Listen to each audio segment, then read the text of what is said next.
শ্রমিকের বাস্তবায়ন করার জন্যই দ্রুততার সঙ্গে এবং স্বল্প সময়ের ভিতরে তিস্তার পাড়ের মানুষ এবং বাংলাদেশের মানুষ যা দৃশ্যমান দেখতে পায় এই তিস্তা মহাপরিক্রমা শুরু করেছি।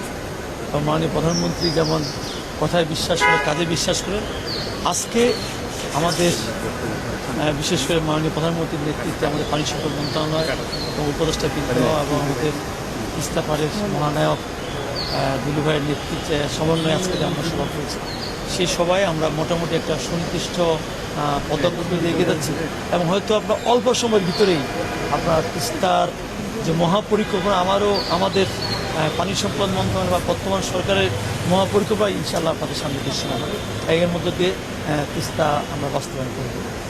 তিস্তা হচ্ছে কি, তিস্তা মহাপরিকল্পনার মধ্যে আমরা কয়েকটা জিনিস প্রাধান্য দিয়েছি। একটা হচ্ছে আমাদের ব্যারেজ এবং আমাদের নদীর যে পানি সংরক্ষণ করা। আমরা এই ব্যারেজ এবং পানি সংরক্ষণ করা এটাই হচ্ছে আমরা ফার্স্ট প্রায়োরিটি দিচ্ছি। ইনশাল্লাহ এই বছরে ইনশাল্লাহ আশা করতেছি। আমাদের তো টেকনিক্যাল কিছু বিষয় আছে, সেগুলো আমাদের টিমগুলো আমরা গঠন করে দিয়েছি, সেগুলো কাজ শুরু করছে।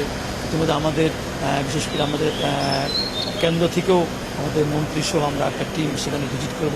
সেখানেও আমরা ভিজিটের মধ্য দিয়েই আমরা দ্রুততার সঙ্গে মাননীয় প্রধানমন্ত্রী যে বিশেষ করে নির্বাচন ইস্তেহারের যে কমিটমেন্ট, সেটা আমরা অবশ্যই অল্প সময়ের ভিতরে আপনার দৃশ্যমান দেখতে পাবো।